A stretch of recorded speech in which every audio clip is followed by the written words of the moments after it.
Yang di luar, di bawah, kalau masih ada di bawah, tolong disuruh naik ke atas. Kita akan mulai ibadah kita pagi hari ini. Tolong Pak Morris, kalau ada di bawah lagi orang.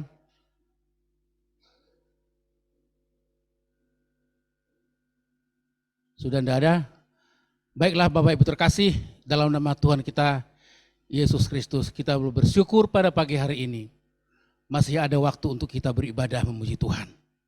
Sebab akan ada waktunya kita tidak dapat beribadah. Jadi selagi masih ada waktu dan kita sehat pagi hari ini, kita boleh berikan hati kita, semua tertuju pada Tuhan. Kita tinggalkan dulu sementara kehidupan dalam dunia. Ya, kita mau sungguh-sungguh memuji Tuhan, menyembah Tuhan, dan mendengarkan firman Allah. Untuk itu kami undang kita saat teduh kita mulai.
Kita mau berdoa bersama-sama. Terpujilah Engkau Tuhan Allah kami, Allah Abraham, Ishak dan Yakub, di dalam nama Tuhan kami Yesus Kristus, atas segala penyertaan Tuhan di dalam setiap langkah kehidupan kami, baik pribadi lepas pribadi bahkan rumah tangga kami masing-masing. Pada saat pagi hari ini Bapa, sebagaimana kami boleh ada pada saat ini di tengah-tengah ruangan ini, bukan karena kami kuat kami bisa, namun ini semua karena anugerah Tuhan boleh menghantar kami ke tempat ini untuk beribadah, memuji, menyembah Tuhan Allah kami, bahkan mendengarkan firman-Mu lewat hamba-Mu nanti Bapa. Bapa di surga, kami serahkan semua acara kami, ibadah pagi hari ini, dari awal sampai akhir, biarlah semua di bawah kuasa Roh Kudus-Mu, hadir di tengah-tengah ruangan ini, di dalam hati kami masing-masing, berbicara, dan kami boleh memuji-muji Tuhan dengan sungguh-sungguh, dengan segenap hati kehidupan kami. Dan kami boleh pulang dari tempat ini dengan sukacita yang dari Tuhan. Terima kasih Bapak, terima kasih. Berkati acara kami semua, di dalam nama Yesus Kristus. Kami berdoa juga buat saudara-saudara kami, yang mungkin dalam perjalanan, yang tidak bisa hadir pada saat ini, dan juga yang ada di lain. Tuhan memberkati. Biarlah berkat Allah yang sama boleh menjadi bagian daripada mereka juga Bapak. Di dalam nama Yesus Engkau ada bersama-sama dengan mereka juga. Terima kasih Tuhan, terima kasih. Kami serahkan ibadah kami di pagi hari ini. Dan kami sambut, kami akan mulai ibadah kami. Di dalam nama Putra-Mu yang tunggal, Tuhan kami, Yesus Kristus Allah yang hidup. Haleluya. Amin. Kita bangkit bersama, kita pujikan, terpujilah Allah.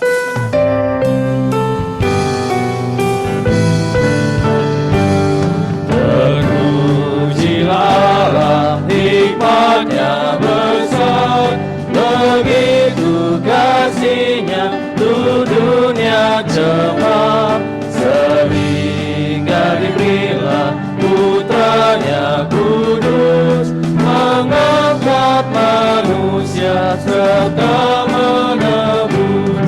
Pujilah, pujilah, luanglah dunia, bergemar, mendengar suaranya, dapatkanlah Allah demi putranya, beri puji padanya, sebab hikmatnya. Pujilah, pujilah, pujilah, buatlah dunia, bergemar, mendengar suaranya, dapat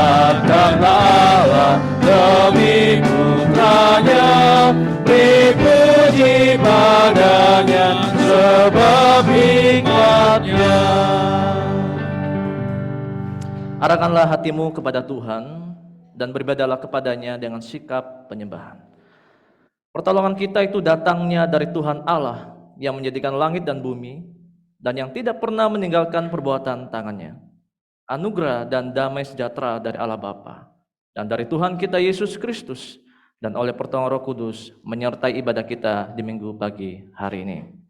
Dengarkanlah firman Tuhan yang terdapat dalam Mazmur 108 ayat 2, ayat 5 dan ayat 6. Hatiku siap ya Allah, aku mau menyanyi, aku mau bermazmur.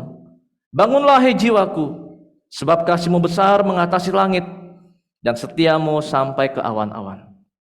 Tinggikanlah dirimu mengatasi langit, ya Allah, dan biarlah kemuliaan-Mu mengatasi seluruh bumi. Bapak Ibu, dipersilakan duduk kembali. Mari saya mengundang anak-anak sekolah minggu untuk bisa hadir, naik ke atas. Kita nyanyikan pujian.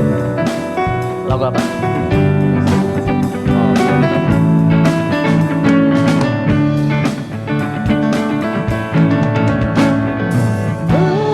Sukacitaku sejak ku jumpa Yesusku. Sukacitaku ku temukan juru selamat. Dia mengasihi aku, bahkan mati bagiku. Sukacitaku kini penuh. Dari awal, oh sukacitaku, ya anak-anak.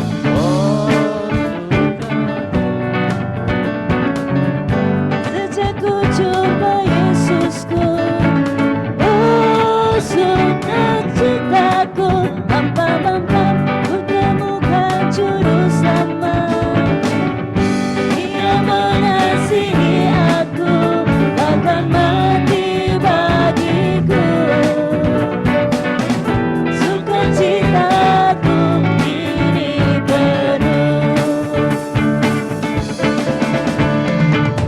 Padanya ku berharap, pada Yesus hanya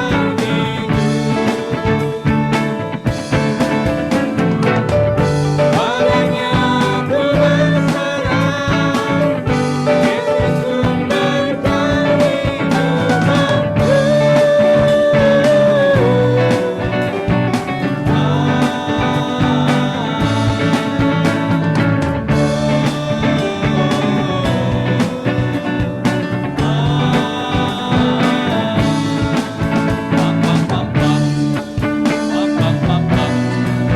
umatku.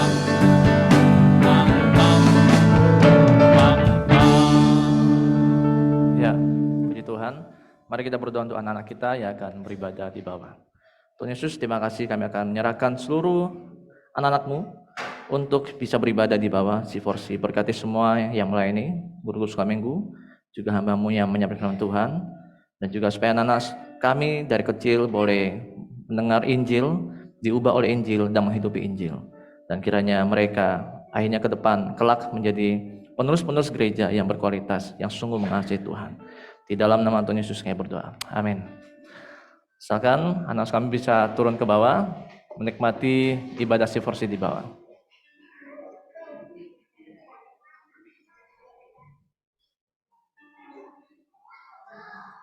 Mari Bapak sekalian, saya mengajak kita untuk datang kepada Tuhan dengan otentik, apa adanya di hadapan Tuhan. Apa yang Bapak Ibu rasakan saat ini, katakan kepada Tuhan. Apa yang Bapak Ibu alami saat ini, katakan kepada Tuhan dengan jujur. Karena Tuhan sangat mengerti kondisi kita, apalagi dosa-dosa kita yang sudah kita lakukan dalam 1 minggu ini. Saya memberikan kesempatan buat Bapak Ibu untuk tundukkan kepala, berdoa secara pribadi kepada Tuhan, mengakui seluruh dosa-dosa kita, baik pikiran kita, perkataan kita, hati kita, mungkin perbuatan kita menyakiti hati Tuhan dan menyakiti sesama. Mari kita berdoa, tundukkan kepala. Saya memberikan waktu 1-2 menit untuk berdoa secara pribadi kepada Tuhan.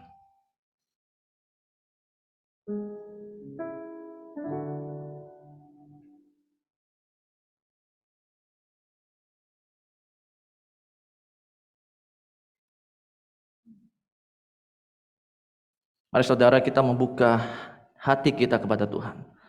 Minta Tuhan selidiki dan nyatakan semua yang mungkin kita sembunyikan selama ini. Supaya akhirnya kita bisa layak di hadapan Tuhan. Mari kita sama-sama nyanyikan pujian, jiwaku terbuka untukmu Tuhan.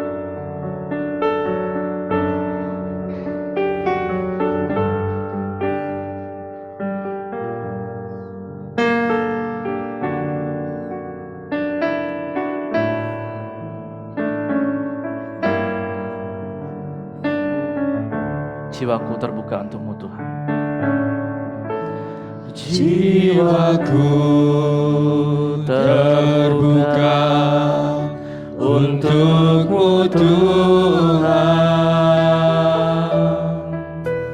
Selidiki, nyatakan segala perkara. Singkapkan semua yang terselubung, supaya ku layak di hadapan-Mu Tuhan. Sekali lagi, jiwaku terbuka untukmu Tuhan. Jiwaku terbuka untukmu Tuhan. Selidiki, nyatakan segala perkara. Singkapkan semua yang terselubung, supaya ku layak di hadapan-Mu Tuhan. Mari kita berdoa. Tuhan, kami ingin membuka hati kami dan tidak ada yang tersembunyi di hadapan Tuhan. Tuhan tahu, bahkan Tuhan bisa menyelidiki hati kami yang terdalam. Hati kami yang selalu membuat berhala, yang selalu menyakiti Tuhan dan selalu berubah-ubah. Dan bahkan hati kami juga penuh dengan kelicikan. Karena itu Tuhan, kami setiap minggu datang memohon anugerah Tuhan. Ampuni kami, layakkan kami Tuhan. Biar pengakuan dosa kami bukanlah hanya sekedar kami mengaku, tapi ada komitmen untuk kami mau berubah dan mau diubah oleh Tuhan. Tuhan, setiap kami masing-masing punya pergumulan, perjuangan, dosa yang berbeda-beda. Karena Tuhan yang paling mengerti, Tuhan berikan kami kekuatan untuk terus bisa melawan kedagingan kami, melawan dosa-dosa yang masih mengikat. Terima kasih Bapa untuk kuasa kebangkitan yang Tuhan sudah nyatakan. Biar itu yang menolong kami untuk hidup terus menyenangkan hati Tuhan. Di dalam nama Tuhan Yesus kami berdoa. Amin. Mari Bapak sekalian kita mendengarkan anugerah Tuhan, berita anugerah ketika kita sudah mengakui dosa kita. Dalam 1 Yohanes pasal 1 ayat 9, jika kita mengaku dosa kita, maka Ia adalah setia dan adil, sehingga Ia akan mengampuni segala dosa kita dan menyucikan kita dari segala kejahatan. Amin. Bapak Ibu, saya mengundang kita berdiri. Kita akan membaca petunjuk hidup baru bersama-sama. Terdapat dalam Efesus pasal 1 ayat 18 sampai 19. Kita akan baca bersama-sama. 1, 2, 3. Dan supaya Ia menjadikan mata hatimu terang, agar kamu mengerti pengharapan apakah yang terkandung dalam panggilannya. Betapa kayanya kemuliaan bagian yang ditentukannya bagi orang-orang kudus, dan betapa hebat kuasanya bagi kita orang yang percaya, sesuai dengan kekuatan kuasanya. Amin. Jemaat bersatu kembali. Kita akan masuk, kita akan memuji dan menyembah Tuhan.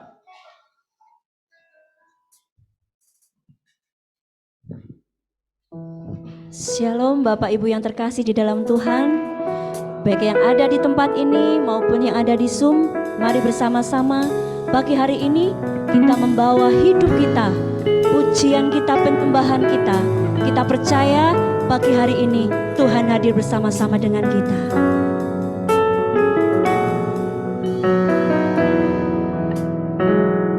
Yesus kemuliaan-Mu, pulihkan hatiku.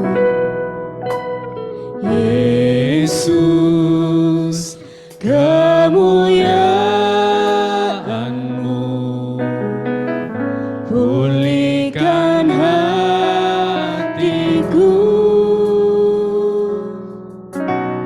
Yesus, kemuliaan-Mu, berkati hidupku. Sekali lagi, Yesus kemuliaan-Mu, pulihkan hidup kami. Kemuliaan-Mu, pulihkan hatiku.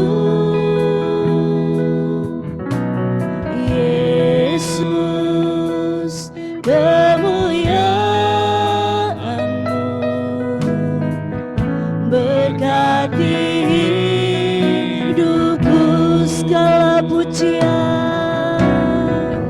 Segala pujian, syukur bagimu. Kau hadir dalam hidupku. Kini ku datang sujud di hadapanmu, memujimu, menyembahmu. Yesus, ku menyembahmu.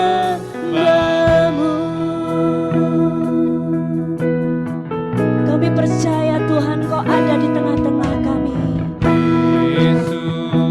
Engkaulah yang memulihkan hidup kami, Yesus. Engkaulah yang memberkati hidup kami. Haleluya. Yesus, kemuliaan-Mu, berkati hidupku. Segala pujian, syukur bagimu.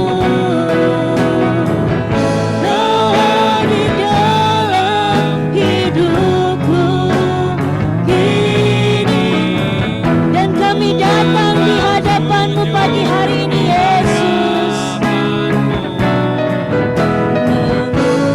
memujimu, menyembahmu. Yesus, ku menyembah. Kami undang Bapak Ibu kembali berdiri di hadapan Tuhan. Segala pujian, syukur bagimu. Kau hadir dalam hidupku. Kini ku datang sujud di hadapanmu, memujimu, menyembahmu. Yesus, ku menyembah. Mari jemaat Tuhan, segala pujian, syukur bagimu. Kau hadir dalam hidupku. Kini ku datang sujud di hadapanmu, memujimu, menyembahmu. Yesus, ku menyembahmu. Yesus, ku menyembahmu. Yesus, ku menyembahmu.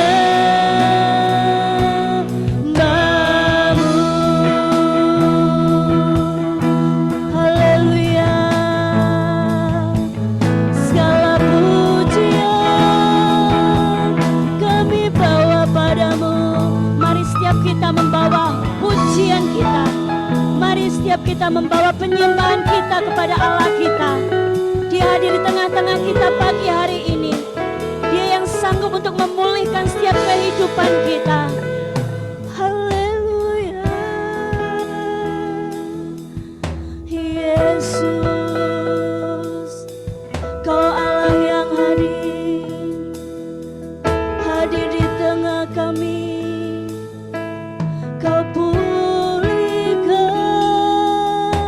Yesus. Kau layak terima sembah kami, layak terima pujian kami, Yesus.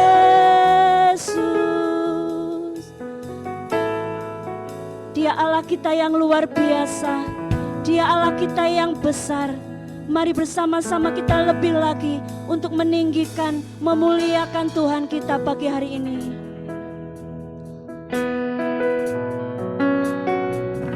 Kau Allah yang besar, ajaib dan mulia.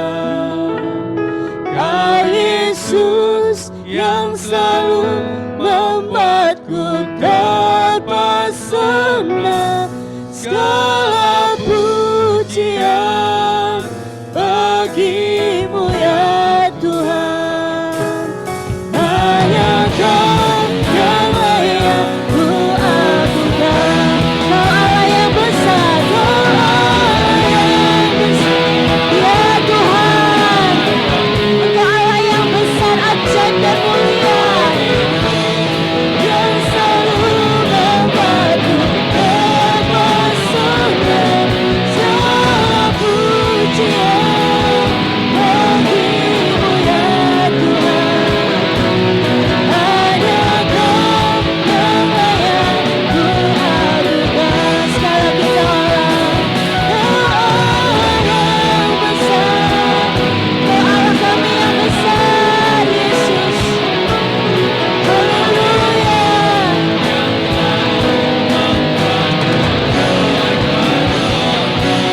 Segala pujian bagimu ya Tuhan. Hanya Kau yang layak ku agungkan. Hanya Kau yang layak, hanya Kau yang layak, hanya Kau yang layak ku agungkan.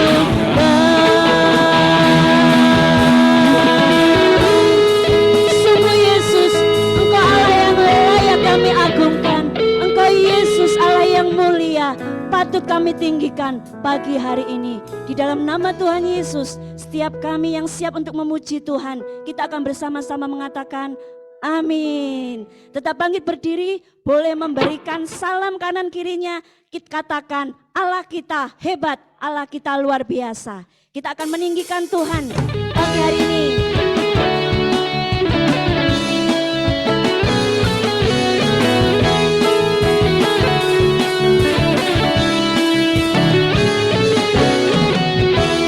Kekuasaan di bumi di surga, bertata dalam kemuliaan. Dialah Tuhan Allah kita.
Baik, silakan duduk Bapak Ibu yang terkasih di dalam Tuhan. Kita percaya Allah kita yang hebat, yang kuat, Dia dahsyat Allah kita. Kita akan bersama-sama mendengarkan pembacaan Mazmur dari Mazmur pasal 3 yang akan dibacakan oleh Saudari Bestin.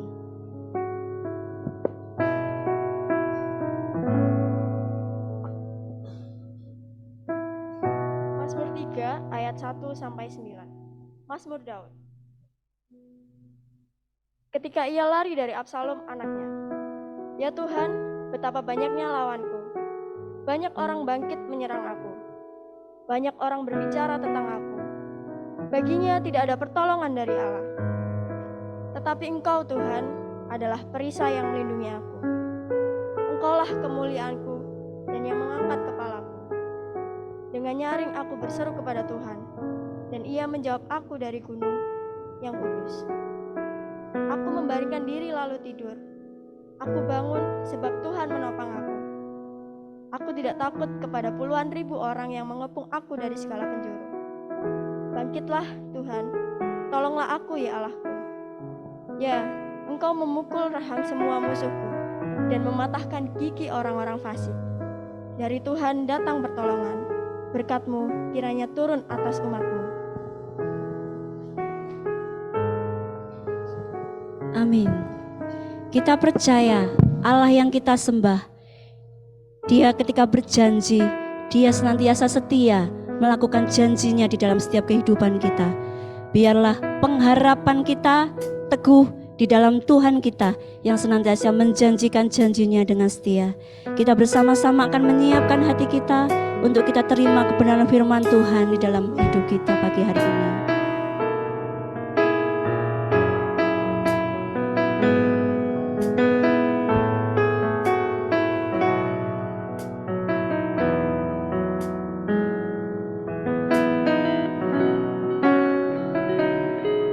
Ku hidup karena percaya Kau yang berjanji setia. Pengharapanku selalu ada di dalam. Kami tidak akan menyerah meski dalam kesesakan.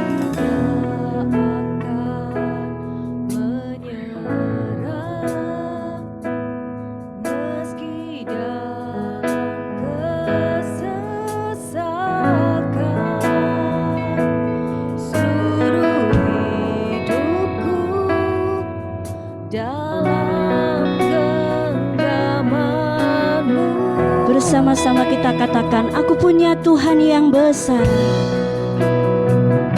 Aku punya Tuhan yang besar, yang telah berjanji dan sanggup menggenapi.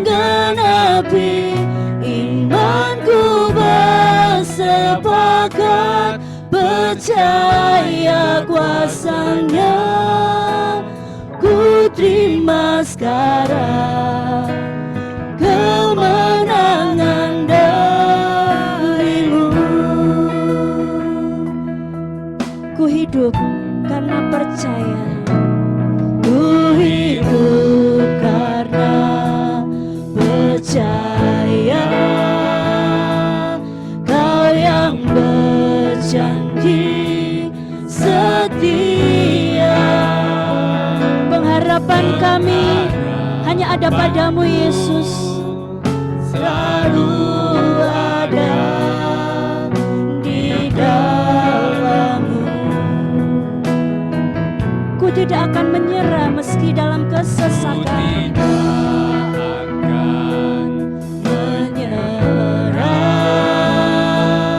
Meski dalam kesesakan, seluruh hidupku dalam genggaman-Mu.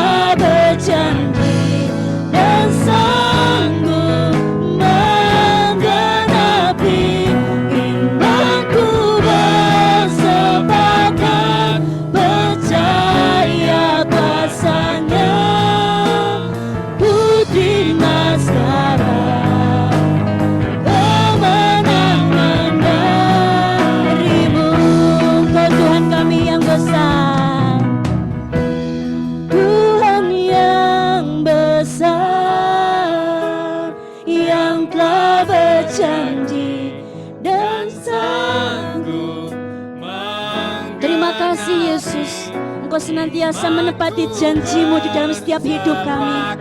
Ajar kami tetap berharap sungguh-sungguh di hadapan-Mu. Ku terima sekarang kemenangan darimu. Aku punya Tuhan yang besar, yang tak berjanji dan sanggup mengenali. Imanku bersepakat percaya kuasa-Nya. Ku terima sekarang kemenangan darimu. Ku terima sekarang, ku terima sekarang, ku terima sekarang kemenangan darimu. Mari kita berdoa. Tuhan Yesus, kami akan mendengarkan firman Tuhan. Berkati hamba-Mu yang menyampaikan, juga berkati setiap kami mendengarkan. Biar otoritas Tuhan turun atas kami, sehingga firman yang kami dengar adalah menjadi otoritas tertinggi dalam hidup kami. Sehingga kami mau taat, mau tunduk, mau dengar, mau menghayati, dan mencintai firman-Mu. Di dalam nama Tuhan Yesus kami berdoa. Amin. Shalom Bapak sekalian. Sekali lagi shalom. Saya melihat ada wajah baru di sini, di depan saya. Sekeluarga, selamat datang. Ya, selamat menikmati ibadah bersama dan kita akan mendengarkan firman Tuhan. Nanti setelah ini bisa disambut ya, nanti bagian dari tim menyambut. Bapak sekalian, kita akan melanjutkan tentang topik Yesus naik ke surga. Bapak sekalian, naik ke surga merupakan berita yang mungkin kita dengarnya sesuatu yang awang-awang, maksudnya kita nggak tahu seperti apa surga, gambarnya seperti apa dan sebagainya. Mari Bapak sekalian, saya ingin memberikan satu fakta. Bapak Ibu tahu enggak, kalau murid-murid Yesus sudah dididik oleh Yesus itu 3,5 tahun. Masih ingat? Berapa tahun murid-murid dididik? Kurang lebih 3,5 tahun, betul. Tapi faktanya adalah murid-murid yang dibimbing 3,5 tahun itu, mereka banyak tidak mengerti apa yang diajarkan Yesus.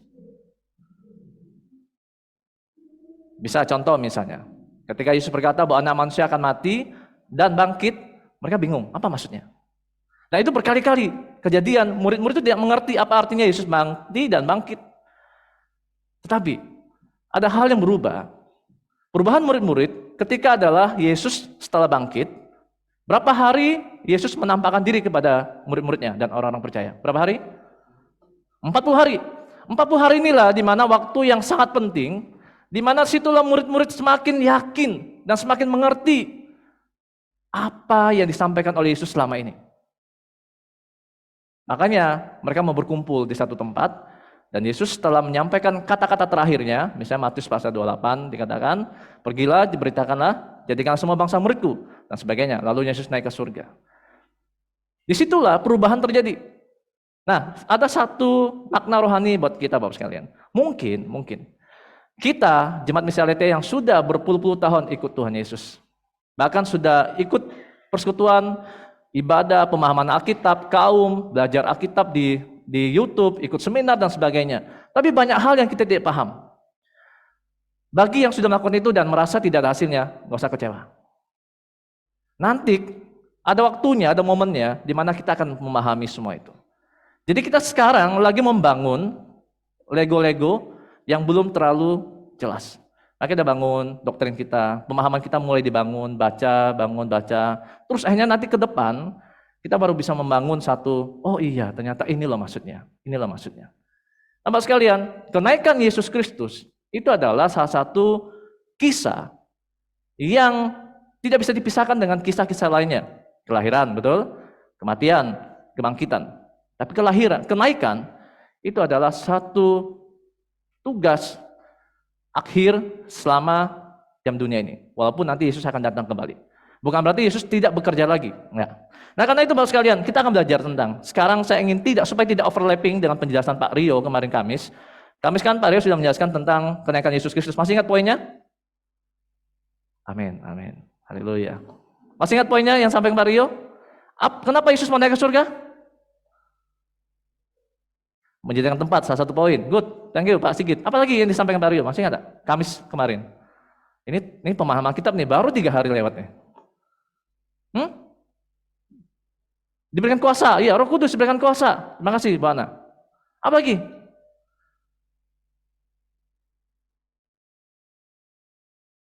Saudara, gak apa-apa. Kita seperti murid-murid Yesus ya. Nah, hari ini kita akan diingatkan lagi supaya tidak terjadi overlapping penjelasannya. Saya tidak akan terlalu mirip dengan Pak Rio, melengkapi karena Pak Rio minta saya melanjutkan topik ini, kenaikan Yesus Kristus. Karena ini mari kita buka di dalam Kisah Para Rasul pasal 1 ayat 9 sampai 11. Kisah Para Rasul pasal 1 ayat 9 sampai 11.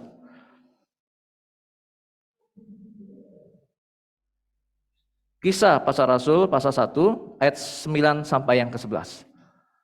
Sudah dapat semua? Yang sudah dapat katakan oh, terima kasih. Sudah ya?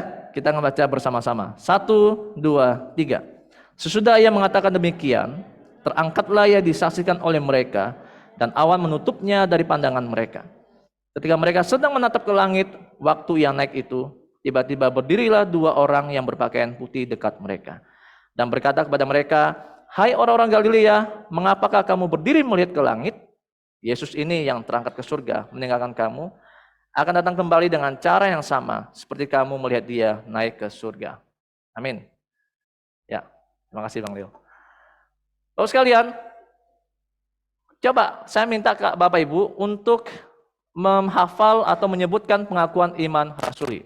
Coba sama-sama ya. Pengakuan iman rasuli. Aku percaya kepada Allah, kayak langit dan bumi.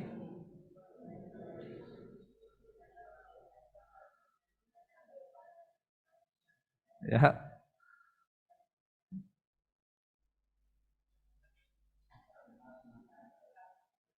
Oke, note.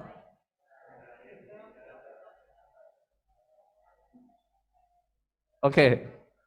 Baik, sampai poin naik ke surga. Naik ke surga, kemudian duduk sebelah kanan Allah, kanan ya. Terus kemudian Bapa yang Maha Kuasa, dan dari sana yang akan datang untuk menghakimi orang hidup dan mati. Nah, hari ini kita akan merenungkan 3 poin pengakuan iman rasuli sebagai bentuk pelengkapan dari khotbah yang Pak Rio kemarin. Saya akan membahas dari pengakuan iman rasuli. Karena setiap minggu kita ucapkan pengakuan iman rasuli, pengakuan iman rasuli. Tapi benarkah kita memahami setiap poin demi poin? Nah, karena itu supaya sama-sama belajar, saya juga tidak lebih pintar daripada Ibu, sama-sama belajar, makanya saya mengajak kita merenungkan poin naik ke surga, duduk sebelah kanan Allah, dan ia akan datang dari sana untuk menghakimi dan sebagainya. Oke, Bapak sekalian, yang pertama, kita akan melihat bahwa ia naik ke surga. Yesus naik ke surga, apa sih signifikansinya? Yesus naik ke surga berarti surga itu adalah real. Saya ulangi lagi ya. Yesus naik ke surga. Amin. Tapi faktanya adalah memang surga adalah tempat yang real. Itu bukan sebuah cerita omong kosong, bukan sebuah tempat yang tidak ada wujudnya. Ketika Yesus berkata naik ke surga, memang benar-benar surga itu ada, real. Ini mengatakan ya, dan juga sekaligus mematahkan ajaran ateis. Ateis mengatakan setelah mati tidak ada kehidupan lagi. Ya sudah, from nothing to nothing. Betul? Mereka dari sesuatu yang tidak ada. Lalu ketika manusia sudah mati, ya udah tidak ada lagi. Tidak ada surga dan tidak ada neraka. Makanya ateis itu tidak perlu bingung dengan masa depan mereka. Dan surga yang real itu, tapi banyak orang tidak mau membahasnya. Dan banyak orang tidak senang tentang konsep surga. Tahu nggak kenapa Bapak sekalian? Karena surga itu adalah sesuatu gambaran yang masih belum kita bisa visualisasikan. Betul sih? Masih gambaran dah. Bapak bisa gambarkan surga seperti apa? Banyak bidadari. Oh sorry, salah. Pesta? Kata Alkitab, surga itu jalannya seperti emas. Orang bilang, ngapain sih bahas surga? Kita lo nggak pernah ke sana, kita belum tahu gambarnya seperti apa. Sudahlah, itu nanti saja. Sehingga banyak orang mengabaikan doktrin surga, Bapak sekalian. Yang kedua, kenapa orang tidak senang belajar tentang surga? Karena mereka skeptis. Kenapa skeptis? Surga itu kan jalannya terbuat dari emas, semua serba indah. Membosankan di surga itu. Setiap hari lihat emas, Saya udah 40 tahun, 50 tahun ikut lihat emas-emas saya. Mas Vicky, ya toh, Mas Franky, semua saya udah lihat. Bosan saya lihat emas-emas terus. Apa di surga lihat emas lagi ya misalnya.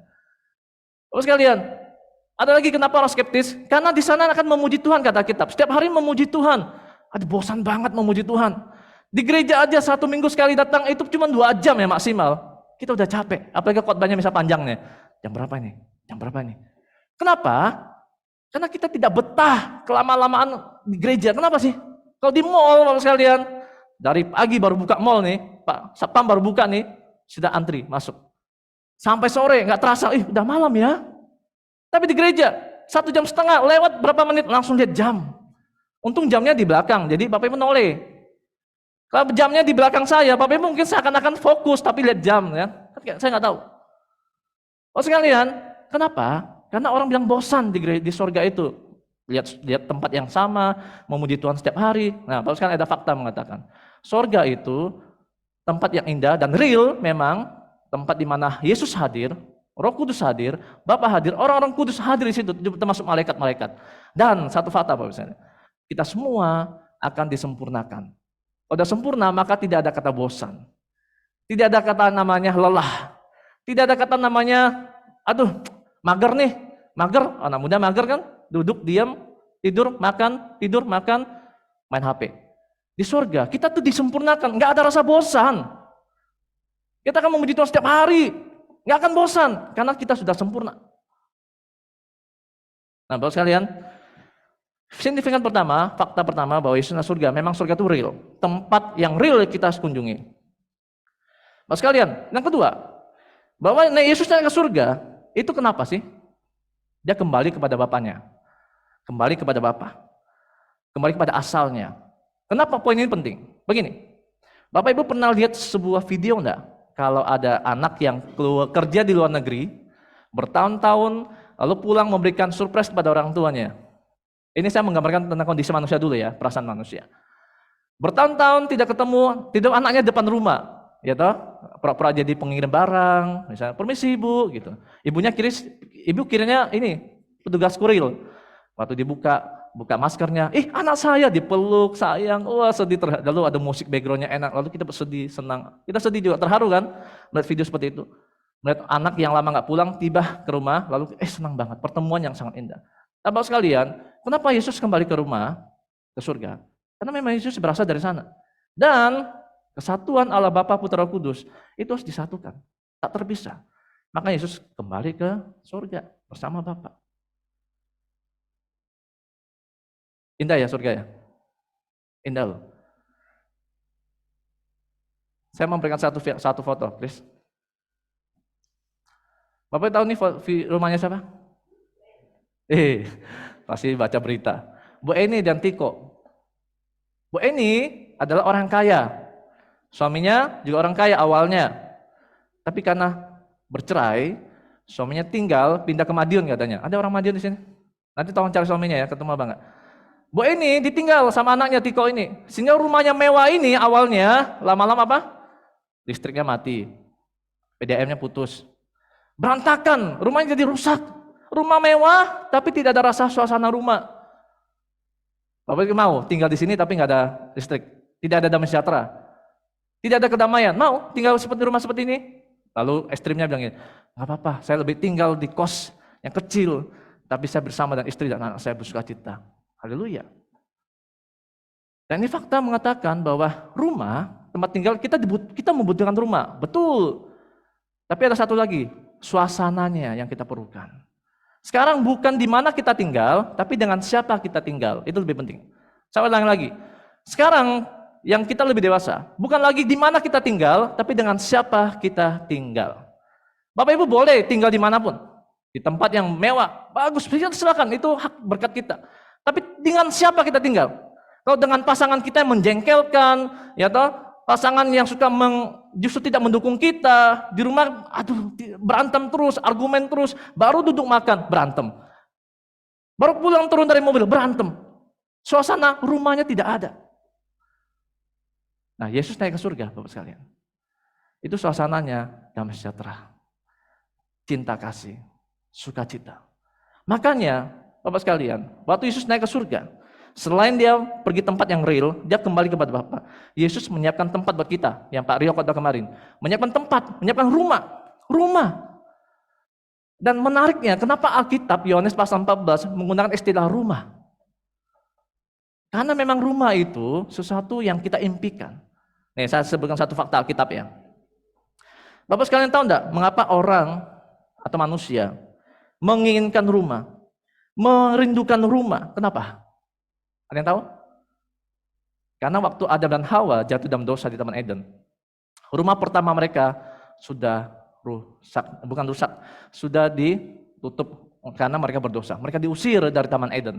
Rumah pertama manusia adalah Taman Eden. Karena dosa, maka mereka diusir. Lalu dikatakan Kain menjadi manusia pertama pengembara yang mencari tempat tinggal di mana-mana, selalu pindah sana, pindah sini. Kemudian Menara Babel, masih ingat orang-orang membangun Menara Babel? Ngapain mereka membangun Menara Babel? Untuk membuat suatu rumah supaya mereka bisa tinggal bersama. Tapi Tuhan kacau balaukan dengan bahasa. Kemudian Abraham keluar dari Ur Kasdim ke satu tempat yang dia tidak tahu kemana. Rumah, tempat tinggal, rumah, tempat tinggal. Sampai akhirnya manusia terus mencari rumah. Tapi Yesus datang, mati, bangkit, naik ke surga, menyiapkan rumah kita, menggantikan Taman Eden. Taman Eden yang spesial, Taman Eden yang limited edition, yang tidak ada di dunia ini. Itulah mengapa Yesus naik surga, menyiapkan rumah buat kita. Nah, Bapak sekalian, di surga, selain memang tempatnya indah, tapi kita tinggal bersama dengan Bapa, Yesus dan Roh Kudus, bersama orang percaya yang lainnya. Suasananya itu loh, yang kita inginkan. Dengan siapa kita tinggal di surga? Dengan Bapa, Yesus dan Roh Kudus, Tritunggal. Nah, itu suasana itu tidak bisa kita dapatkan dalam dunia ini. Pertanyaannya, Bapak Ibu mau ke surga? Setelah mendengar suasana kayak gitu, mau? Tapi kalau ditanya, mau sekarang? Pasti nggak mau. Oh iya, amin. Mau ke surga? Mau. Mau sekarang? Enggak. Karena kita masih menikmati dunia ini sekalian. Dan Bapak sekalian, ke surga itu tidak dengan cara kita harus bekerja keras. Saya memberi satu slide, Chris. Ini pasti anak muda tahu ini. Tahu Coldplay? Coldplay ini diadakan di mana? Gelora Bung Karno. Dan acara ini dihadiri 78.000 seat. Hanya bisa dimasuknya 78.000 karena memang kapasitasnya 78.000 orang. Untuk memasuki tempat ini yang begitu megah nanti acara ini harus membayar uang, betul? Mahal lagi, lapang murah 800.000 katanya, yang mahal 11 juta dan sebagainya. Saya dengar ada pemuda kita yang beli tiket ya, wih, yang ketawa, ya Gayatri Gita, Richard Randy juga katanya beli. Kenapa mereka mau ke sana? Karena memang musiknya bagus, Coldplay itu musiknya enak, sangat anak muda, antar generasi. Wah, musiknya banyak di film-film Bapak sekalian, Coldplay. Bapak pulang bisa buka videonya. Tapi yang mau saya soroti adalah mahalnya tiket itu loh. Kok orang kok cepat ya, barusan berapa menit langsung habis. Bayar uang mahal-mahal untuk nonton Coldplay. Kita ke surga Bapak sekalian, nggak perlu bayar. Dan lebih mewah daripada ini, penyanyinya malaikat-malaikat Bapak sekalian. Tapi kita kok banyak yang nggak mau ke surga. Dan cari cara lain. Pada satu-satunya jalan ke surga, itu hanya Yesus. Coba buka Yohanes 14 ayat 6. Yohanes 14 ayat 6, coba Bapak sekalian bisa baca. Yohanes 14 ayat 6. Yohanes 14 ayat 6, siapa bisa baca Bapak sekalian? Baca dengan lantang dan keyakinan.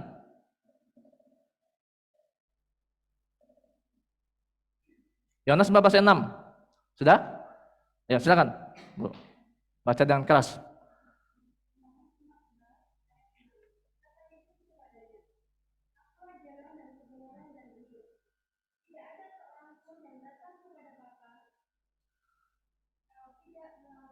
Amin. Ini salah satu perkataan aku adalah jalan dan kebenaran dan hidup. Yang ngomong adalah Yesus Kristus Tuhan kita. Akulah jalan dan kebenaran dan hidup. Dia pulang naik ke surga, menyiapkan tempat, bukan hanya menyiapkan tempat, tapi jadi akses kita bisa ke surga. Dia jadi jalan kita untuk surga, dan itu jaminan sekalian. Dan yang poin yang kenaik surga, saya akan terakhir begini Mas sekalian. Ayat Yohanes 16 ayat 7. Yohanes 16 ayat 7, saya akan bacakan Yohanes 16 ayat 7. Namun benar yang kukatakan ini kepadamu adalah lebih berguna bagi kamu jika aku pergi. Sebab jika aku tidak pergi, penghibur itu tidak akan datang kepadamu. Tetapi jika aku pergi, aku akan mengutus dia kepadamu. Pas kalian bicara tentang apa? Tentang bahwa Roh Kudus akan datang. Maka alasannya mengapa Yesus naik ke surga, selain memang untuk ke rumah Bapa atau kembali ke asalnya, untuk menyiapkan tempat buat kita, tapi juga apa? Supaya Roh Kudus bisa turun. Supaya Allah Roh Kudus bisa turun. Kalau Yesus tetap di bumi ini, Roh Kudus tidak akan bisa turun. Itu kata Tuhan Yesus sendiri. Kata Yesus, lebih berguna bagi kamu jika aku pergi, kata Tuhan Yesus. Sebab jika aku tidak pergi, penghibur itu atau Roh Kudus itu tidak akan datang kepadamu. Tapi jika aku pergi, aku akan mengutus dia kepadamu. Jadi Yesus naik ke surga, selain menyiapkan tempat buat kita, juga untuk menyiapkan apa? Penghibur, mengutus penghibur, supaya penghibur bisa datang. Saya kalau waktu belajar, saya tulis tesis saya tentang perikoresis, ini bicara tentang ini.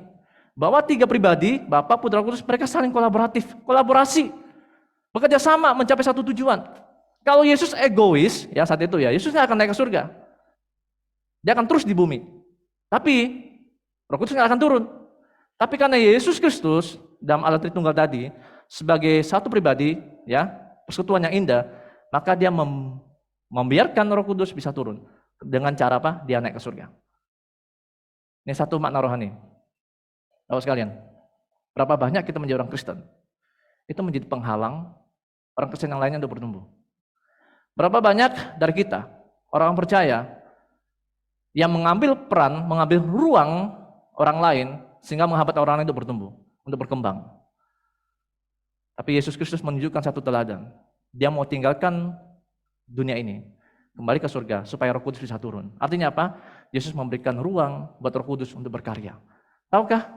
Roh Kudus itu Tuhan kita, Allah Tuhan kita yang pribadi ketiga, itu mempunyai peran yang penting. Dia memberikan kita, dia menyadarkan dosa kita. Dia memberikan kita karunia. Dia membuat kita bisa hidup kudus. Dia membuat kita semakin apa? Mentaati Tuhan. Karena Roh Kudus. Tanpa Roh Kudus hadir, Bapak sekalian, kita tidak akan bisa bertumbuh. Nah, Bapak sekalian, belajar tentang Yesus naik surga, tapi hubungannya tentang orang percaya, harus. Sesuatu yang kita belajar tentang Allah, itu pasti kita harus turunkan kepada orang percaya. Karena teladan kita itu adalah Tritunggal. Sekali lagi saya tanya Bapak sekalian, seberapa sering kita menjadi penghalang-penghalang buat orang lain untuk bisa bertumbuh? Karena egoisan kita. Karena kita ingin mengambil semua peran itu, tapi kita tidak mau bagi kesempatan buat orang lain. Paham maksudnya Bapak sekalian? Yang kedua, poin yang kedua, Pak Rasul apa? Ia naik surga, duduk sebelah kanan Allah. Duduk sebelah kanan Allah. Bapak sekalian, duduk sebelah kanan Allah itu merupakan gambaran yang biasa diambil praktik kuno. Zaman dulu, kalau raja mempercayakan seseorang, dia akan suruh duduk di sebelah kanannya. Sekali lagi, di zaman dulu, kalau raja mempercayakan seseorang, dia akan menyuruh dia duduk sebelah kanan. Dan yang sebelah kanannya raja adalah orang yang diberi kehormatan dan otoritas penuh. Ini praktik kuno. Dalam Alkitab, di dalam misalnya di Markus 16 ayat 19, di 1 Petrus 3 ayat 22, dikatakan bahwa Yesus yang bangkit naik ke surga, duduk sebelah kanan Allah. Itu menandakan apa? Bahwa Yesus diberikan kehormatan dan otoritas. Supaya bisa mengerti ini, saya berikan satu foto, coba Bapak sekalian. Yang yang Jokowi. Bapak sekalian, coba perhatikan gambar ini. Apa yang Bapak Ibu tangkap? Poin apa yang saya sampaikan? Ada Pak Prabowo, Pak Maruf Amin, Bu Megawati, Pak Jokowi. Yang duduk sebelah kanannya Bu Mega siapa? Pak Jokowi. Karena pas memang duduk sebelah kanan. Kalau sebelah kiri kita juga nggak tahu. Maksud saya gini, orang yang duduk sebelah kanan atau kirinya Yesus, Jokowi atau Bu Megawati yang orang penting enggak? Orang penting juga enggak? Bisa enggak satu acara besar, depan Pak Jokowi duduk, sampingnya bukan orang penting? Misalnya tukang kebunnya Pak Jokowi di sana, duduk sebelah kanan. Bisa? Pasti enggak, bukan orang sembarangan yang duduk sebelah kanannya. Pasti orang penting. Bu Megawati sebelah kanannya Yesus, sebelah kirinya Maruf Amin. Ini hanya gambaran Bapak sekalian, bahwa dalam dunia ini juga menerapkan hal yang seperti itu. Bahwa yang sebelah kanan atau sebelah kiri itu adalah orang penting. Nah, Yesus dikatakan duduk sebelah kanan Allah. Yesus bukan hanya penting, tapi Yesus itu setara dengan Allah. Dikatakan dia punya kehormatan sebagai Allah dan punya otoritas, Bapak sekalian. Nah, saya akan bahas tentang otoritas. Yesus diberikan otoritas bukan hanya dalam dunia ini, tapi di surga. Kita buka di Matius pasal 28, saya akan bacakan. Bapak Ibu masih ingat. Matius 28 ayat yang ke-18. Yesus mendekati mereka dan berkata, "Kepadaku telah diberikan segala kuasa di surga dan di bumi." Amin. Yang punya otoritas tertinggi dalam hidup kita di bumi ini adalah Tuhan Yesus. Dan juga diakui di surga. Apa buktinya? Dia duduk sebelah kanan Allah. Duduk sebelah kanan Allah. Dan Yesus punya otoritas. Nah, sekarang pelajarannya Bapak sekalian. Apa sih pentingnya kalau percaya bahwa Yesus duduk sebelah kanan Allah? Kenapa pengakuan Imam Rasuli memasukin kalimat itu? Dia naik surga, duduk sebelah kanan Allah. Apa sih pentingnya? Pentingnya bahwa Yesus ke surga itu bukan hanya datang lalu menjadi orang biasa. Enggak, Yesus datang memang kembali asalnya duduk sebelah kanan Allah sebagai punya otoritas yang sama dengan otoritasnya Allah. Maka ini membuktikan bahwa kita orang percaya harus tunduk kepada otoritas Yesus. Orang percaya, gereja, umat Kristen harus tunduk kepada otoritas Kristus. Sekalian,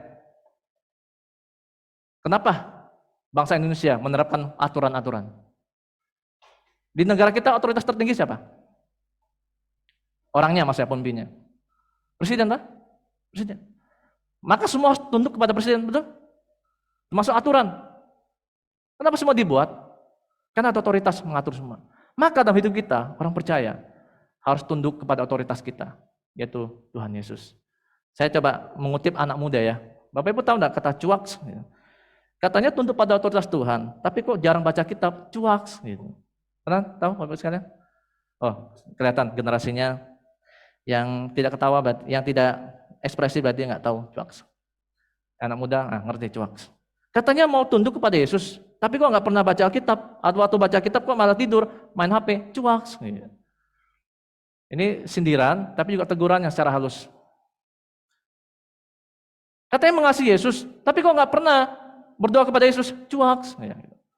Coba Bapak Ibu bisa buat kalimat buat sebelah kiri kanannya. Wah. Menegur saudara dengan cara yang enak. Katanya fokus sama Tuhan, tapi waktu dengan firman Tuhan main HP, cuaks gitu. Apalagi? Otoritas kita Tuhan loh ya. Katanya mengasihi gereja kita, tapi kok pelayanan enggak mau, cuaks. Nah, nanti kita pulang di pintu keluar masing-masing buat satu kalimat buat saya ya. Nanti saya akan rekam. Maksudnya apa? Otoritas kita Yesus, otoritas tertinggi kita. Kita tunduk kepada otoritas kita. Dan Tuhan Yesus memakai gereja-gereja, ya termasuk gembala, hamba Tuhan, majelis, sebagai otoritas kita juga. Ya kita harus menghormati, mentaati otoritas yang ada. Maka dalam rumah pun, dalam hidup kita pun, di perusahaan, di sekolah, semua ada otoritasnya. Tapi otoritas tertinggi kita adalah Yesus. Maka hidup kita, seluruh hidup kita harus tunduk kepada Yesus. Harus tunduk kepada Yesus. Makanya duduk sebelah kanan Allah, itu karena dia punya kehormatan dan punya otoritas yang tertinggi. Mau buktikan, Bapak Ibu lebih banyak jadi tuan daripada jadi hamba. Kita sering kali memposisikan kita sebagai Tuhan. Kita yang mengatur semua, kita yang memutuskan semua, kita merasa yang paling tahu semua. Kita yang lalu melakukan semua planning, lalu kita merasa kita itu semua karena kita. Tapi kita tidak pernah tunduk kepada otoritas Tuhan. Kita tidak pernah tunduk kehendak Tuhan. Kita selalu jalan maunya kita sendiri. Seperti saya. Anak saya, Tian Karisa juga begitu. Bapak Ibu punya anak kan? Saya yakin Bapak Ibu punya anak. Bagaimana ngatur anak itu susah banget. Kita punya otoritas sebagai orang tua, tapi mereka nggak mau tunduk sama orang tua biasanya. Apalagi masa remaja. Masa remaja adalah masa pemberontakan terbesar. Dan bukunya Paul David Tripp mengatakan bahwa masa remaja adalah masa pemberontakan besar-besaran. Maka tidak heran kalau udah remaja, mereka berontak, argumen sama orang tua. Tolong ya tidur jangan malam-malam, mama ngatur-ngatur, aku masih ada tugas. Tolong bangun pagi-pagi, aku bukan anak kecil lagi ma, aku ngerti. Berontak. Kita sama kayak remaja Bapak sekalian. Seringkali sikap kita tuh kayak remaja-remaja yang suka berontak terhadap Tuhan. Padahal kita tahu otoritas kita adalah Yesus, tapi kita suka berontak terhadap Tuhan. Mengapa? Karena kita adalah orang-orang yang terus harus mengkikis kesombongan kita. Dan terakhir, nah Pak Heru paling Anti kalau dengar terakhir berapa kali, ya. Ini terakhir benar terakhirnya Bapak sekalian. Ya, terakhir tentang poin dia naik ke surga, duduk sebelah kanan Allah, Bapa yang kuasa, dan desanya akan datang untuk menghakimi orang hidup dan mati. Kita masuk poin yang datang menghakimi hidup dan mati. Sekalian, Yesus naik surga, di sebelah kanan Allah, lalu dia akan datang kembali untuk menghakimi orang hidup yang mati. Bapak sekalian tahu enggak maksudnya kenapa Yesus datang kembali? Bapak tahu enggak bahwa Yesus ke surga itu bukan hanya diam, duduk santai melihat kita, enggak loh. Yesus menjadi imam agung kita. Dalam Ibrani dia katakan, Yesus menjadi perantara kita di surga itu. Yesus tetap bekerja, melanjutkan pekerjaannya dan menjadi hakim dan menjadi raja kita. Di pengajaran agama sebelah kita atau saudara sepupu kita mengatakan bahwa Yesus Isa Al-Masih akan datang menjadi hakim yang adil. Sampai situ kita senang banget. Ternyata mereka mengakui ya Nabi kita atau Tuhan kita Isa Al-Masih sebagai hakim yang adil. Kalau Bapak Ibu baca hadis yang lebih lengkap, yang saya ikuti apologetika, Yesus Isa masih datang untuk menghakimi, menjadi hakim yang adil. Betul, tapi untuk apa? Membunuh babi-babi dan mematahkan salib. Itu kalimat lengkapnya. Isa masih akan datang menjadi hakim yang adil untuk membunuh babi-babi dan mematahkan salib-salib. Untuk apa? Membuktikan bahwa memang mereka tidak percaya dan mengatakan, aku bukan Tuhan, jangan sembah aku. Dia patahkan salib, lalu membunuh babi-babi yang sering dimakan orang-orang Kristen. Dan itu ada ajaran mereka, ada. Dan saya tidak penistaan. Dan itu memang benar ada. Tapi ajaran Yesus, Alkitab, Yesus menjadi hakim adil, itu bukan begitu caranya. Yesus di surga. Dia terus melanjutkan menjadi perantara, menjadi syafaat buat kita, menjadi imam agung buat kita. Nanti ada waktunya dia kembali, ngapain? Yesus untuk menghakimi orang percaya dan orang yang tidak percaya. Orang percaya dihakiminya seperti apa? Apakah sama? Beda. Di dalam Alkitab dikatakan, Yesus datang sebagai hakim yang adil. Dia menghakimi orang percaya, bukan hakimi seperti sama dengan orang yang tidak percaya. Orang percaya diapain? Dideklarasikan bahwa kamu sudah dibenarkan. Bahwa kita sudah dinyatakan benar dengan darah anak domba. Bahwa kita sudah dikuduskan dengan darah anak domba. Dan kemudian kita diminta pertanggungjawaban. Apa yang sudah kita lakukan sebagai orang Kristen selama ini. Tapi itu tidak pengaruh keselamatan kita. Ada upahnya nanti. Ada mahkotanya, mahkota ini, mahkota itu. Kalau kita melakukan lebih daripada yang lain. Sedang orang tidak percaya, apa yang dilakukan Yesus sebagai datang sebagai hakim? Menyatakan bahwa kamu orang berdosa, lalu harus dimasukin ke neraka.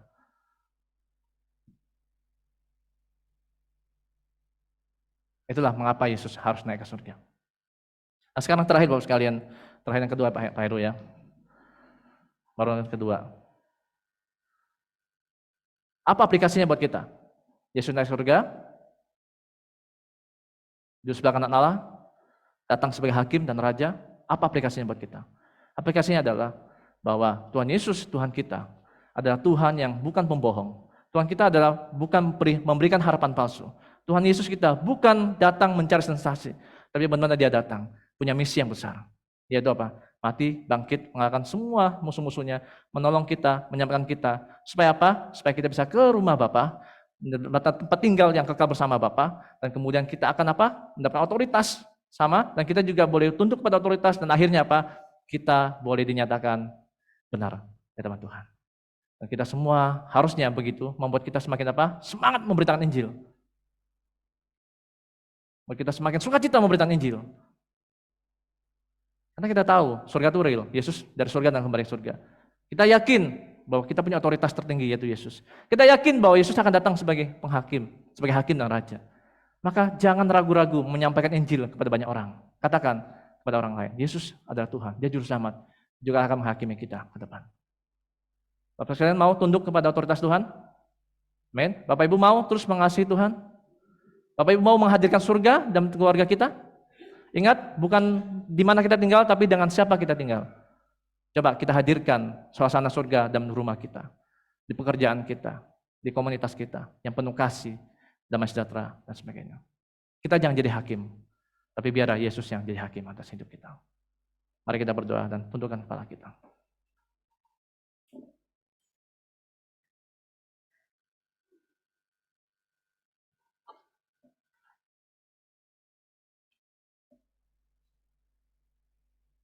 Mari Bapak sekalian kita coba merenungkan sekali lagi bahwa di dalam hidup kita, jika kita ingin mencari kelemah lembutan itu kan kelihatan dari kelahiran Yesus. Kalau kita ingin belajar tentang penderitaan, kita bisa melihat dari penebusan Yesus dan kesengsaraannya. Jika kita ingin melihat pembebasan, kita bisa lihat dalam penghukuman dari Tuhan. Jika kita mau mendapatkan pengampunan, melihat kutukan, pengampunan dari kutukan, kita bisa melihat dari salib Yesus. Jika kita ingin melihat penyucian, itu kita bisa lihat dalam darah Yesus. Jika kita ingin melihat pendamaian, kita bisa lihat turunnya Allah, Yesus dalam alam maut. Jika kita ingin melihat kebaruan hidup, kita bisa melihat dari kebangkitannya. Jika kita ingin melihat kerajaan surga, kita bisa melihat ketika dia naik ke surga dan memberikan tempat buat kita dan pengharapan akan penghakiman yang tidak menggelisahkan. Karena penghakiman yang akan datang itu tidak membuat kita gemetar, tapi membuat kita bersukacita karena kita boleh tinggal bersama dengan Tuhan di surga. Mari kita berdoa. Bapa kami surga, terima kasih untuk firman Tuhan hari ini yang sudah disampaikan oleh hamba-Mu. Biar sungguh-sungguh kami mengerti dan menghayati, menjiwai firman yang kami dengar. Bahwa sungguh Engkau naik ke surga adalah untuk kembali ke Bapa, persekutuan yang indah, yang kekal itu. Dan Tuhan Yesus juga menyiapkan tempat buat kami, di mana tempat yang kami akan tinggal bersama dengan Engkau. Di mana juga Tuhan Yesus naik ke surga supaya Roh Kudus bisa turun, dan Roh Kudus yang ada dalam hati kami, yang mampukan kami untuk hidup takut akan Tuhan, yang memampukan kami untuk berubah, yang memampukan kami untuk punya karunia dan melayani Tuhan. Terima kasih juga bahwa Engkau mempunyai otoritas kehormatan yang tinggi, yang tertinggi dalam hidup kami. Karena itu kami mau tunduk kepada otoritas Tuhan. Kalau kami anak-anak-Mu, maka kami mau belajar tunduk kepada Tuhan. Dan Tuhan, kami percaya juga bahwa Engkau akan naik surga juga untuk sedang mempersiapkan diri untuk datang kembali menjadi hakim dan raja untuk menghakimi kami semua, orang-orang percaya dan tidak percaya. Terima kasih untuk semua kasih anugerah Tuhan. Terima kasih untuk semua kesempatan untuk kami bisa mengerti dan memahami kebenaran ini. Karena kebenaran ini membuat kami semakin sukacita akan hidup kami. Terima kasih Bapak, berkati hamba-Mu juga setiap jemaat Tuhan yang sudah mendengarkan. Dan kami berdoa juga Tuhan, mengucap syukur untuk anak-anak kami yang sudah lulus SMA. Kami berdoa untuk Miki, Sandy, Vena, dan Dita yang sudah selesai SMA. Berdoa supaya mereka yang mungkin akan melanjutkan studi lanjut, Tuhan juga berkati. Dan persiapan semua biaya Tuhan cukupkan. Mungkin mereka akan bekerja terlebih dahulu, Tuhan juga berkati. Supaya mereka mendapat pekerjaan yang sesuai dan bisa bekerja dengan baik. Dan berdoa juga untuk rencana Pendeta Fikire yang akan memulai ibadah perdana tanggal 4 Juni di Bali. Tuhan berkati juga Pendeta Fikire dan pelayanan, persiapan semuanya, publikasi, dan juga dalam menjangkau jiwa-jiwa yang ada. Tuhan memampukan hamba-Mu Pendeta Fikire. Tuhan kuasai biar otoritas yang Tuhan miliki, Tuhan berikan juga kepada Pendeta Fikire. Sehingga benar-benar ketika firman disampaikan, Injil diberitakan, Roh Kudus bekerja. Dan berdoa Tuhan juga untuk Pendeta Rio saat ini yang sedang di Sumba bersama Saudara Rainer yang sedang melakukan acara keluarga, lamaran. Tuhan juga berkati supaya semua berjalan baik dan keluarga boleh diberkati dan kehadiran hamba-Mu Pendeta Rio. Juga berkati perjalanan pulang dari Sumba yang akan ke Jakarta, Tuhan juga sertai. Dan berdoa juga Tuhan untuk Jiwek, khususnya untuk gembalanya, Pastor Philip. Tuhan berkati juga supaya hamba-Mu ini diberikan hikmat oleh Tuhan, sehingga bisa melayani jemaat dan juga boleh mengembangkan jemaat dengan kebenaran Tuhan. Berdoa juga hamba-Mu, bersyukur Ibu Pendeta Devi Bakara, sedang kami, Ibu Gembala Sedang kami, Wakil Gembala Sedang kami, Bu Devi, yang berulang tahun 21 Mei, Tuhan berkati Tuhan hamba-Mu ini Tuhan. Di dalam semua pelayanan yang dilakukan hamba-Mu, Tuhan buat berhasil. Tuhan terus berikan hikmat, kekuatan, kesehatan, juga semangat dalam pelayanan. Dan juga berkati dalam kesehatan juga. Supaya hamba-Mu terus boleh berkarya, dan terus boleh memberi yang terbaik. Dan kami semua diberkati dengan pelayanan hamba-Mu ini Tuhan. Berdoa juga untuk Acan, di mana juga ulang tahun 19 Mei. Dan juga untuk Gita, Erangga 20 Mei. Berkati kedua anak-Mu ini Tuhan supaya mereka boleh sungguh-sungguh percaya kepada Tuhan Yesus dan mau dipimpin oleh Tuhan Yesus dan bahkan hidup seperti Tuhan Yesus. Sehingga benar-benar mereka mempersembahkan hidupnya kepada Tuhan. Terima kasih Bapak, berkati semua masa depan dan juga rencana ke depan Tuhan berkati. Khususnya kita yang sedang menyelesaikan skripsi, Tuhan tolong supaya skripsinya bisa selesai dan bisa ujian dan baik. Terima kasih Bapak, ini doa kami di dalam nama Tuhan Yesus yang telah mengajarkan kami berdoa.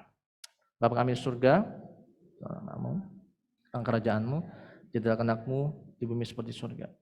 Berikan kami pada hari ini makanan kami yang secukupnya, dan ampuni kami akan kesalahan kami, seperti kami juga mengampuni orang yang bersalah pada kami. Dan jangan membawa kami ke dalam percobaan, tapi lepaskanlah kami dari yang jahat. Karena Engkau yang punya kerajaan, kuasa dan kemuliaan sampai selama-lamanya. Amin. Yesus memberkati. Saya serahkan kepada Pak Nenggolan.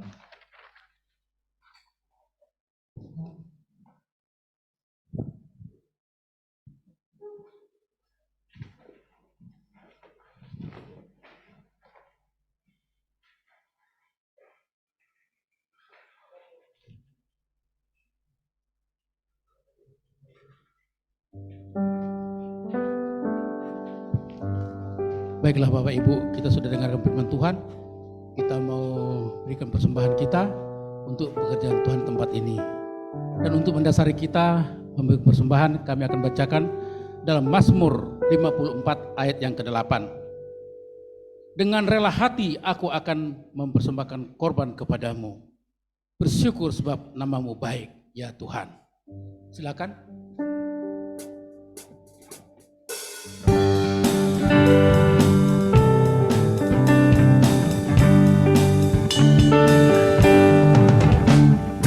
Yesus itulah satu-satunya penolongku yang sungguh.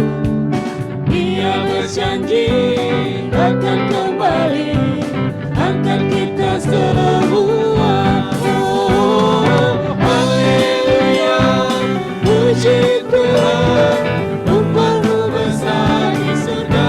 Oh, haleluya, puji Tuhan, umpahmu besar di surga.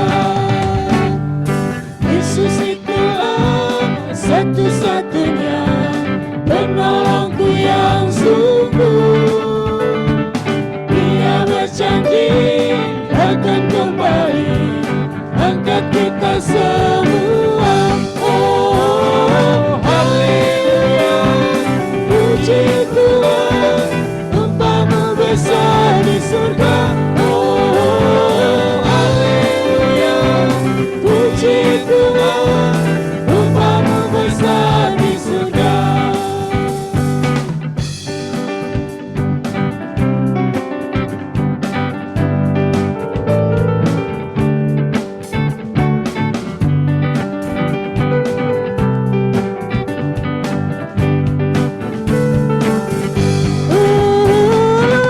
Haleluya, puji Tuhan, umpahmu besar di surga. Oh, haleluya, puji Tuhan, umpahmu besar di surga. Umpahmu besar di surga. Umpahmu besar di surga. Baiklah Bapak Ibu, kita berdoa untuk persembahan kita. Kembali kami mengucap syukur pada Tuhan kami, Allah kami yang hidup dalam nama Yesus Kristus. Karena Tuhan telah memberkati kami lewat firman-Mu pada pagi hari ini. Boleh iman kami disegarkan dan dikuatkan Tuhan untuk menjelang hari-hari kami semasa kami hidup ini Tuhan. Terima kasih Tuhan, berkati firman-Mu dalam kehidupan kami masing-masing. Dan juga kami telah memberikan persembahan kami untuk pekerjaan Tuhan di tempat ini. Tuhan berkatilah persembahan ini boleh dipakai untuk kemuliaan nama-Mu di gereja kami. Terima kasih Bapa, dalam nama Yesus Kristus kami alaskan doa kami. Haleluya. Amin. Ada warta jemaat. Gembala sidang, majelis dan jemaat mengucapkan selamat ulang tahun buat Ibu terkasih, Ibu Pendeta Ibu Bakara. Ada ibunya? Oh, di dalam, di ruang menyusui. Tapi bukan Ibu Devik menyusui ya. Anaknya, jangan salah-salah nanti. Grace cucunya yang disusui sama anaknya. Terima kasih Bu, panjang umur, nanti kuenya belakangan.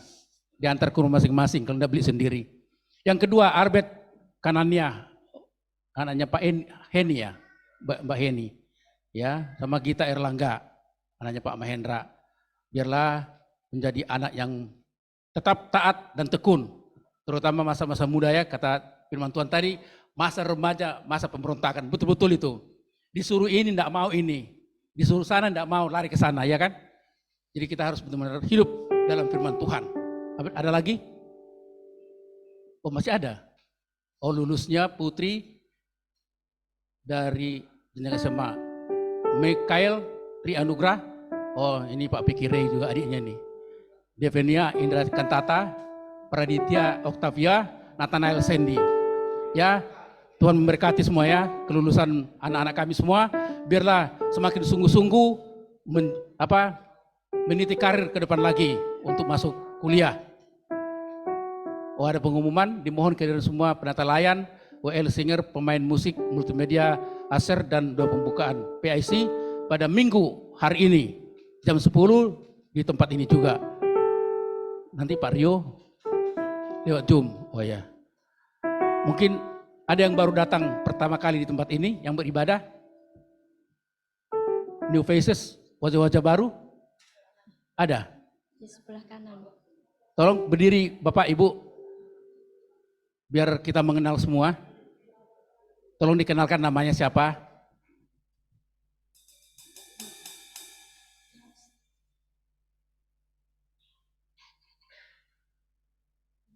Ibu siapa Ibu namanya?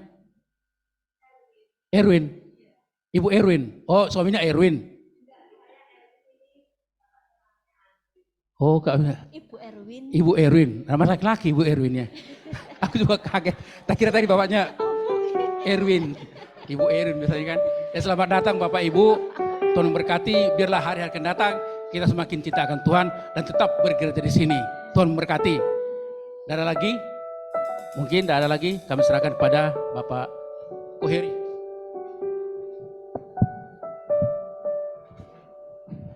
Terima kasih Pak Nenggolan. Saya mengundang Bapak Ibu untuk berdiri semua. Sekali lagi, sebagai orang percaya, kita punya iman yang sama dengan seluruh orang percaya di dalam dunia ini mengaku iman yang sama. Pengakuan iman rasuli. Aku percaya kepada Allah, Bapa yang Maha Kuasa, Kaya langit dan bumi, dan kepada Yesus Kristus Anak yang tunggal Tuhan kita, yang dikandung dari Roh Kudus, lahir dari Maria, yang berita sengsara di bawah pemerintahan Pontius Pilatus, disalibkan, mati dan dikuburkan, turun dalam kerajaan. Pada hari ketiga, bangkit pula dalam orang mati, naik ke surga, di sebelah kanan Allah, Bapa yang Maha Kuasa, dan sana akan datang menghakimi orang hidup dan mati. Aku percaya kepada Roh Kudus, yang kebesaran Allah, persekutuan Roh Kudus, pengampunan dosa, kebangkitan tubuh, dan hidup yang kekal. Amin. Amin. Mari kita nyanyikan pujian.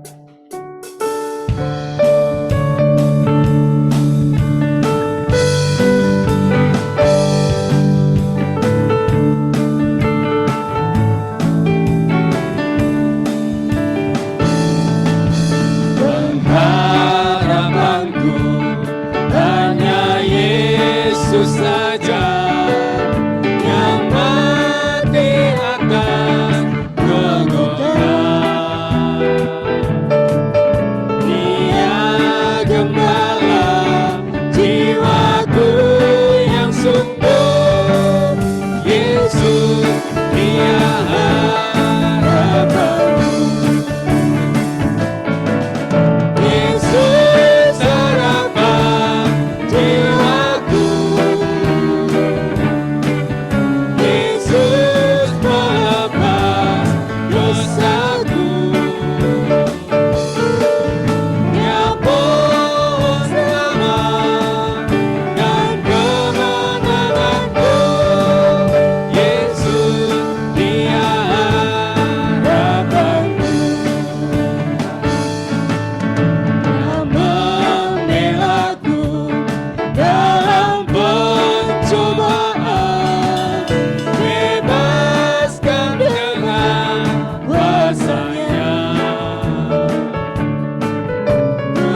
Doxologi.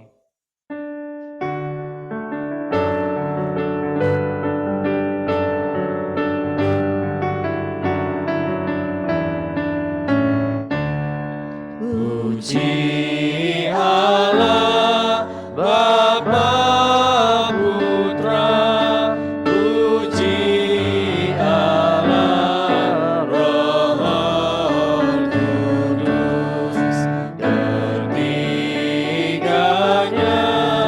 yang esa, mohon sama sumber berkah.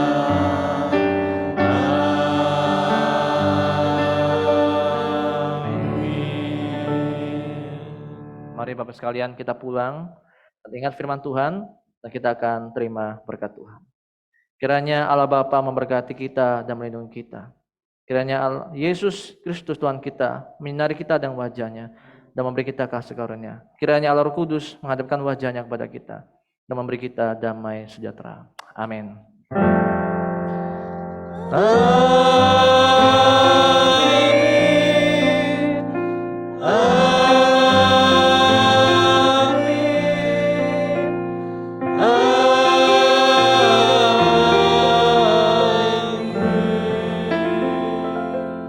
Saya akan kembali, ibadah selesai, saya akan bersatu dulu, Tuhan Yesus memberkati.